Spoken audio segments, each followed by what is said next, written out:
আসসালামু আলাইকুম। আমি পপি। দীর্ঘ ২৮ বছর চলচ্চিত্রে কাজ করেছি, অনেক সুনামের সাথে, সম্মানের সাথে। কোটি কোটি দর্শকদের ভালোবাসা পেয়েছি, ইন্ডাস্ট্রির মানুষের ভালোবাসা পেয়েছি। কিন্তু এই মুহূর্তে আমি ক্যামেরার সামনে কথা বলছি একজন ব্যর্থ মানুষ হিসাবে। ব্যর্থ মানুষ বলছি এই কারণে, সবার মন জয় করতে পারলেও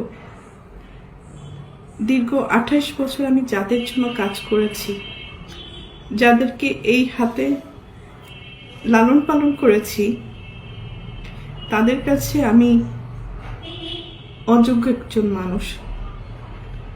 তাদের মন মতো চলতে পারিনি, তাদের মনের মতো করে নিয়ন্ত্রিত হতে পারিনি।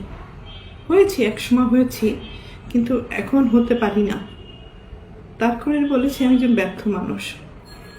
একটা মানুষ তো সবসময় সবার কাছে ভালো হতে পারে না, সব সময়ের জন্য ভালো হতে পারে না। আমি যখন ইনকাম করেছি, দু হাতে দিতে পেরেছি, লুটাতে পেরেছি, তখন আমি আমার পরিবারের কাছে অনেক প্রিয় একজন মানুষ ছিলাম। এখন দিতে পারি না, হয়তো তাদের প্রয়োজন অনুযায়ী, যার কারণে আমি এখন তাদের কাছে গলার কাটা, শত্রু এবং অপছন্দের একজন মানুষ। দীর্ঘ 2 দিন যাবৎ আমি আসলে দেখলাম যে আমার পরিবার কতটা নিচে নামতে পারে, কতটা হীন পরিচয় দিতে পারে, কত হিংস্র ব্যবহার করতে পারে, কত নোংরা শব্দ ইউজ করতে পারে। সাথে আমার মিডিয়া, তারাও আমার একসময় চলার পথের সঙ্গী হিসাবে কাজ করেছে। মিডিয়ার কাছ থেকে সবসময় আমি সহযোগিতা পেয়েছি, ভালোবাসা পেয়েছি, সাপোর্ট পেয়েছি। কিন্তু আমার পরিবারের কয়েকটা মানুষের মিথ্যা কিছু কথাবার্তা, মিথ্যা অভিনয়, মিথ্যা নাটক, মিথ্যা অভিযোগ বলার সাথে সাথে যে মানুষগুলো আমাকে সব থেকে বেশি চেনার কথা, জানার কথা, সাপোর্ট করার কথা, সেই মানুষগুলো ওই মানুষগুলো আমার পরিবারের মানুষগুলোর কথা অনুযায়ী আমাকে ভুলভাবে আমার দর্শকদের কাছে বলেন, বাংলাদেশের মানুষের কাছে খুব বাজেভাবে উপস্থাপন করেছে। তো এর থেকে দুঃখজনক আর কিছুই হতে পারে না। যাদের জন্য কাজ করেছে আজকে তারা কেউই আমার না। এই জন্য হয়তো আল্লাহ বলে, যার যার জীবন হিজ হিজ হুজ হুজ, কিয়ামতের মাঠে কেউ কাউকে চিনবে না। তো একটা মেন পয়েন্টে আসি। আজকে যে অভিযোগগুলো আমার মা আর বোন করছে, খুব স্ট্রংলি আমি প্রতিবাদ করলাম।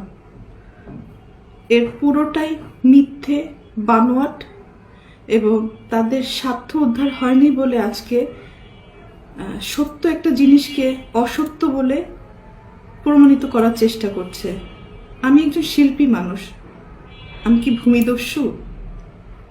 আজকে যাদেরকে আমি এই 2 হাতে ছোটবেলার থেকে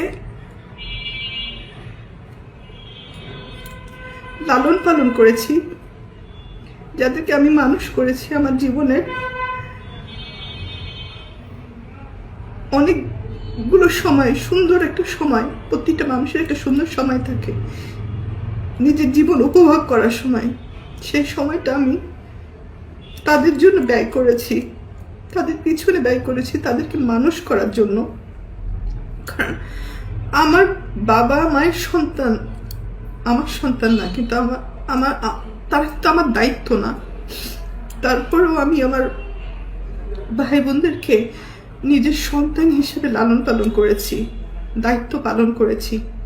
নিজের ভবিষ্যৎ, নিজের ভালো লাগা, মন্দ লাগা অনেক কিছুই বাদ দিয়ে দিয়েছি শুধু আমার ভাই বোনদেরকে মানুষ করার জন্য। কিন্তু এখন এসে দেখলাম মানুষ তো হয়নি, হিংস্র কিছু পশুও বলবো না, পশুরা তো আসলে খুব কৃতজ্ঞতা থাকে পশুদের মধ্যে, কিন্তু এদের মধ্যে সেই কৃতজ্ঞতা বোধটুকু নেই। আর উপরের দিকে থুতো ফেললে তো নিচের দিকেই আসে। কাদের নামে অভিযোগ করব? অভিযোগ তো আসলে করে বাইরের লোকদের মানে নামে।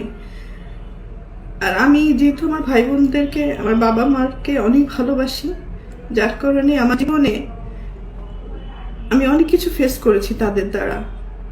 নির্যাতিত হয়েছি, লাঞ্ছিত হয়েছি, অপমানিত হয়েছি।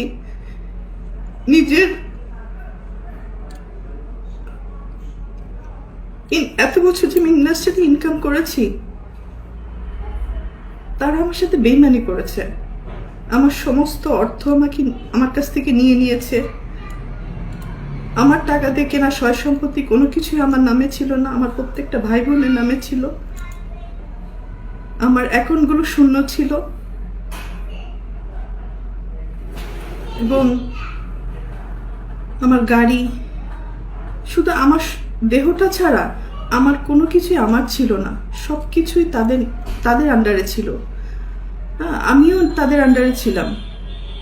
তো একটা পর্যায়ে এসে মানুষের জীবনে বেঁচে থাকার জন্য কিছু না কিছু প্রয়োজন হয়।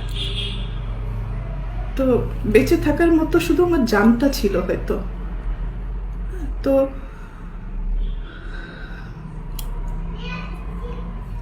একটা পর্যায়ে এসে যখন আমি জানতে পারলাম আমার পরিবারই আমার সাথে বেইমানি করেছে, আমাকে ঠকিয়েছে, আমার সব কিছু কেড়ে নিয়েছে, এগুলো জানার পরে আমি চুপ ছিলাম।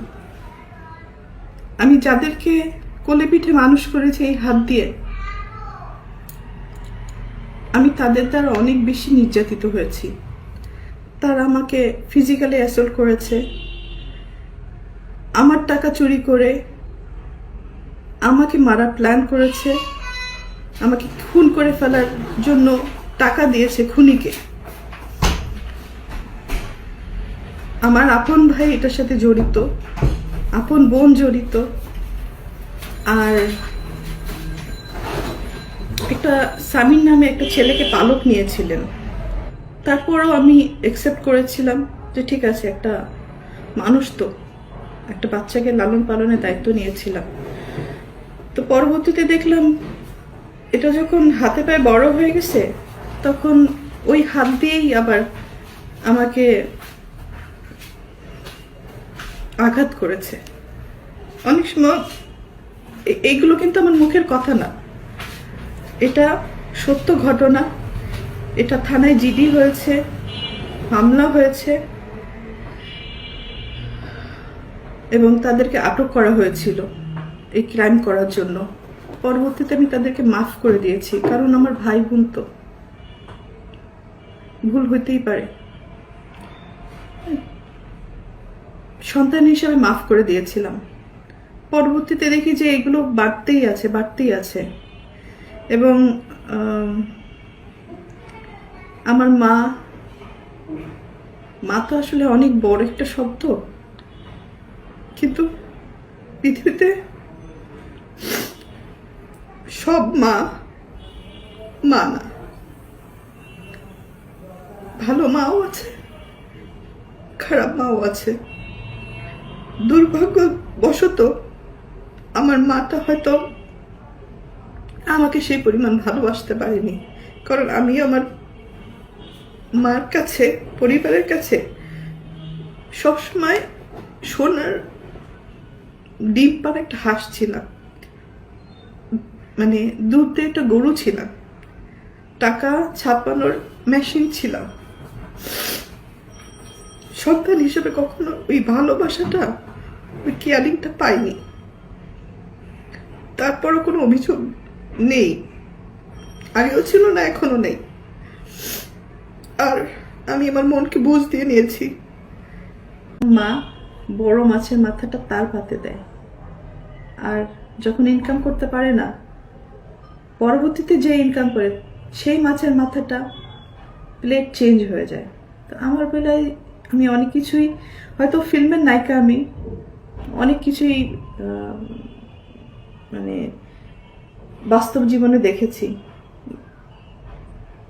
তো এতটুকু বলতে পারি, আমি ক্যামেরায় একজন ভালো অভিনেত্রী। ক্যামেরার সামনে স্ক্রিপ্ট পড়েছি, ডিরেক্টরের ডিরেকশন ফলো করেছি, হয়তো 3বার ন্যাশনাল অ্যাওয়ার্ড পেয়েছি।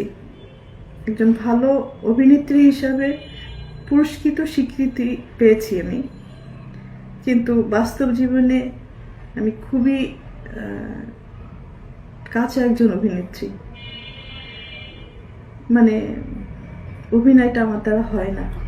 অনেক কিছু সহ্য করেছি, তো মুখ বুজে সহ্য করাটাই হয়তো আমার পরিবার আমার দুর্বলতা মনে করেছে, আমার ক্ষতি করেছে যারা যারা, তারা সবাই মনে করেছে আমি হয়তো চুপ থাকি, হজম করি, কারো ক্ষতি করি না, এটা আমার দুর্বলতা। কিন্তু মানুষের যখন দেয়ালে পিঠ ঠেকে যায়, তখন সে একটা না একটা পর্যায়ে প্রোটেস্ট করে।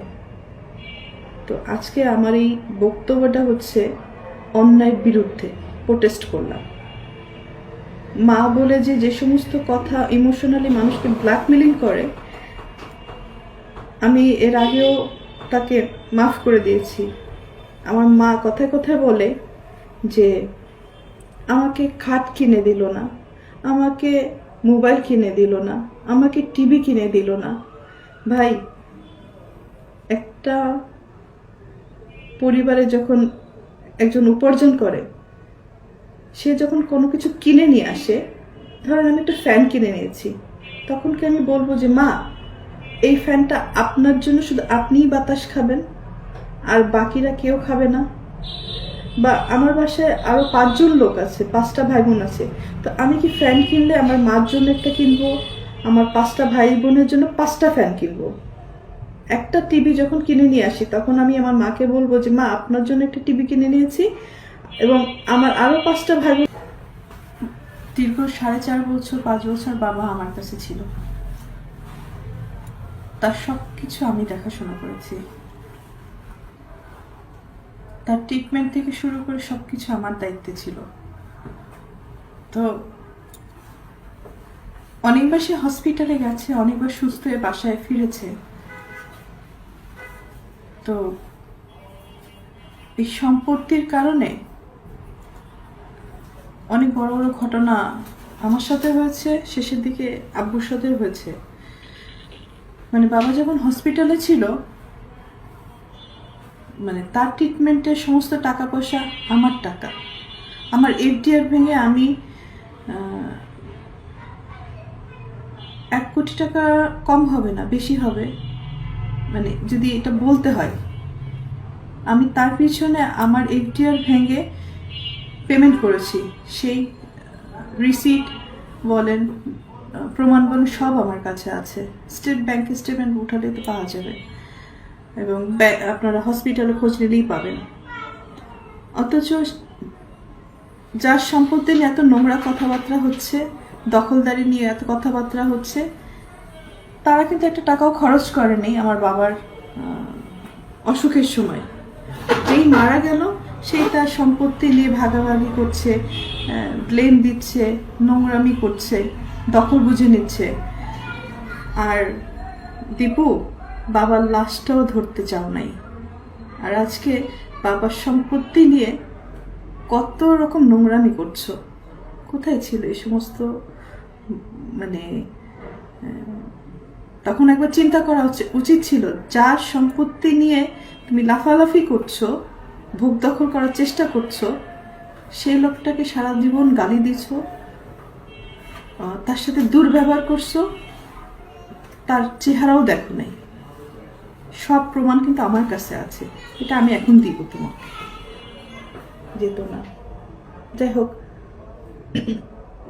শেষটা এটাই বলবো, আপনারা সবাই ভালো থাকেন, আমাকেও ভালো থাকতে দেন, সম্মানের সাথে যেন আমার মৃত্যু হয়, এই কামনাটুকু করে আমি বিদায় নিই।